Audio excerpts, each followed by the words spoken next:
안녕하세요. 수행주입니다.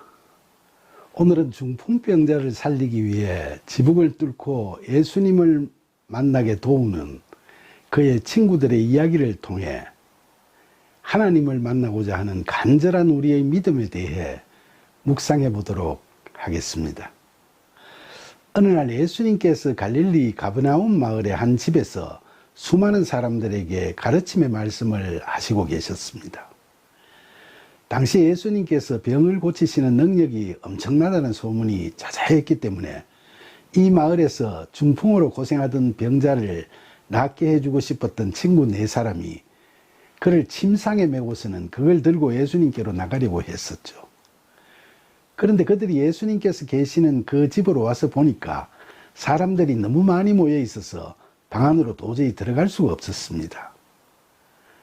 그러나 그들은 예수님의 능력을 확신했기 때문에 친구를 낫게 할 수 있는 이 서로의 기회를 그냥 놓칠 수가 없었죠. 4사람은 머리를 맞대고 방법을 찾아보다가 결국 지붕으로 올라가서 기하를 벗기고 구멍을 내서 중풍병자를 눕힌 침상을 예수님께서 앉아 계시는 그 자리로 달아내리는 방법을 택하게 됐습니다. 그때 그 자리에 모인 사람들이 보기에는 너무나도 황당한 일이었지만 예수님께서는 그들의 악착스럽기까지 한 그 믿음을 귀히 여기시고 그들을 받아들이시면서 중풍병자에게 안심하라, 너가 너 죄사함을 받았다고 하시면서 일어나 너의 침상을 가지고 집으로 가라고 말씀하셨죠. 그러자 그는 놀랍게도 벌떡 일어나게 됐고 하나님께 영광을 돌리며 집으로 돌아갔다고 합니다. 병든 이웃을 살리려는 친구들의 열정과 예수님을 향한 흔들림 없는 간절한 믿음이 하늘을 감동시키는 중보의 기도가 되어 그 병자는 제사함을 받고 회복하게 된 거죠.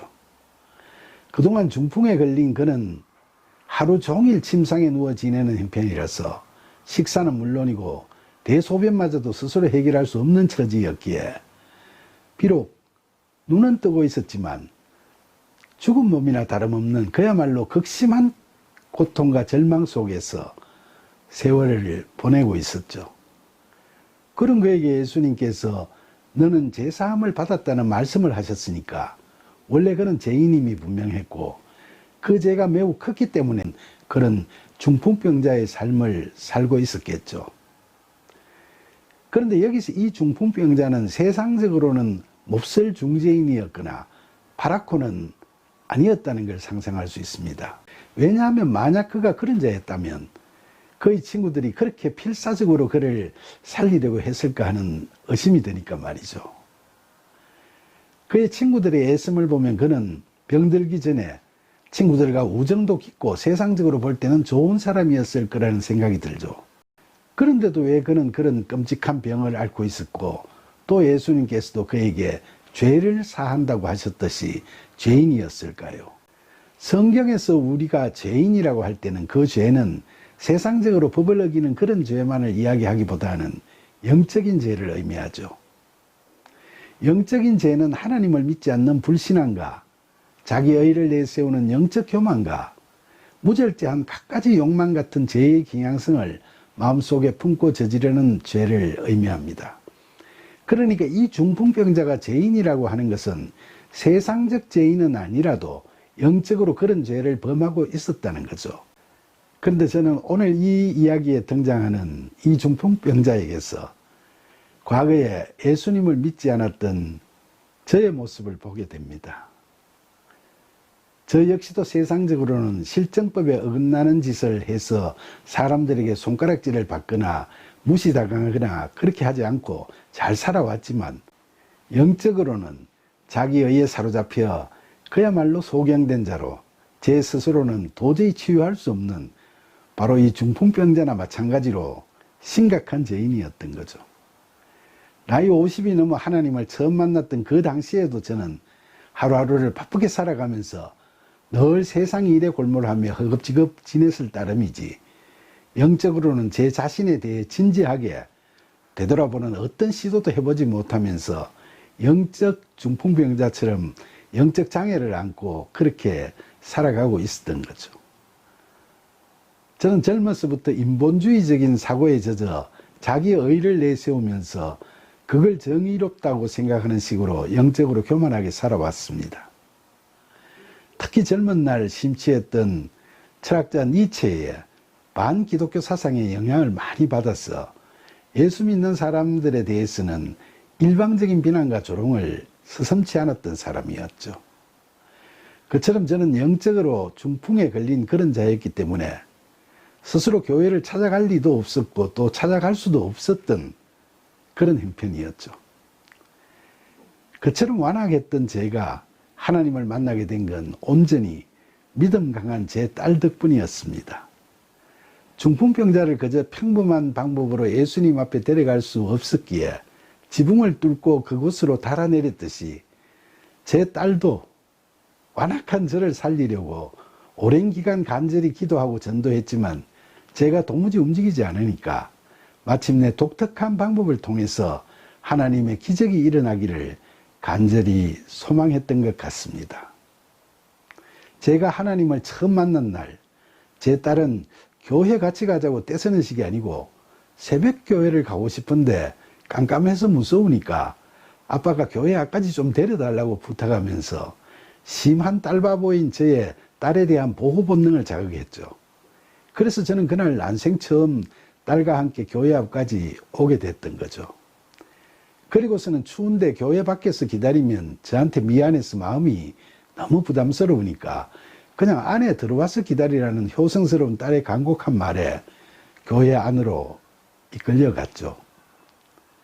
예배가 시작되면서 딸도 사람들도 다 본당으로 들어가고 복도에 덩그러니 혼자 남아서 쑥스러워하고 있을 때 본당에서 다시 뛰어나온 딸이 다들 본당 안에서 예배를 보는데 바깥에 혼자 있으면 사람들이 이상하게 생각을 하니까 들어가서 맨 뒷자리에 앉아서 구경만 하라고 달래는 바람에 결국 저는 본당 안으로 들어가게 됐습니다.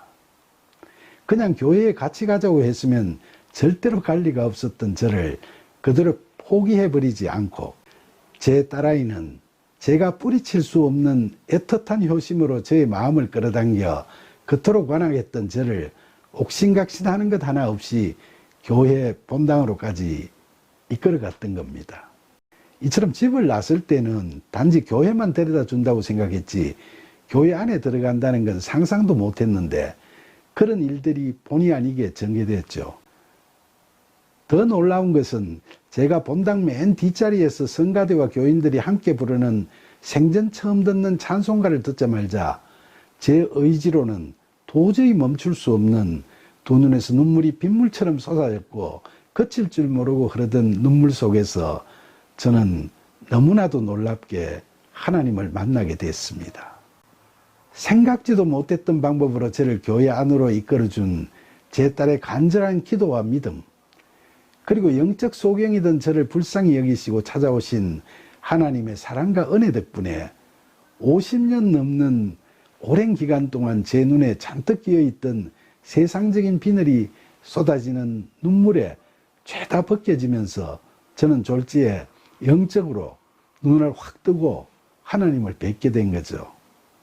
하나님을 만날 아무 준비도 안 되어 있었고 지난날에 교만했던 제 모습을 떠올리면 하나님을 만날 자격도 전혀 없었던 제가 이처럼 하나님과 눈물의 해우상봉을 할 수 있게 된 것은 다 하나님의 은혜죠.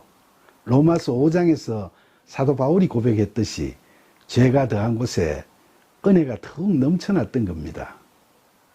그래서 저는 아직도 많이 모자라지만 이제 저도 지난날의 저처럼 믿지 않는 사람들을 하나님께로 데려갈 방도를 찾고 또 찾은 방도는 행동으로 옮길 수 있도록 기도를 드릴 때마다 성령의 도우심과 이끄심을 늘 구하고 있죠.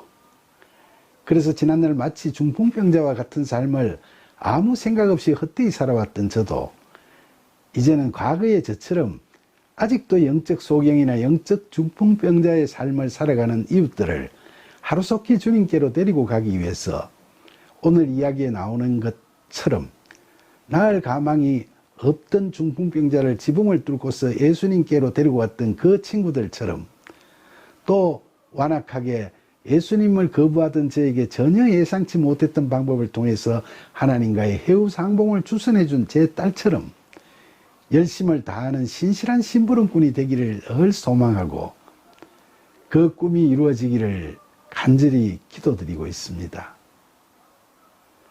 저는 비록 하나님 보시기에는 심부름꾼이 되기에 부족한 점이 많고 아직도 연약하고 그래서 때로는 넘어지고 또 때로는 실수하기도 합니다만 사랑이 많으신 하나님께서는 저에게 완전하신 주님이시기 때문에 그 주님의 길로 저를 잘 인도해 주시리라 믿고 살아갑니다. 사랑하는 여러분, 이 같은 주님의 은혜는 믿음이 연약해서 죄의 종으로 살아가는 중풍병자와 같은 사람들 뿐만 아니라 그런 중풍병자를 살리려는 끈질긴 친구들과 같은 신앙적 삶을 살고자 소망하는 여러분들 모두에게도 늘 풍성하게 베풀어질 거라 믿습니다. 이 믿음대로 될 것을 간절히 소망하면서 아직도 믿지 않고 영적 소경의 삶을 살고 있는 우리 이웃들과 은혜로운 사랑의 치유의 단비를 함께 맞을 수 있는 참된 친구가 되도록 오늘도 저와 여러분을 도우시고 이끌어 주시는 신실하시고 고마우신 예수님의 이름으로 기도드립니다. 아멘.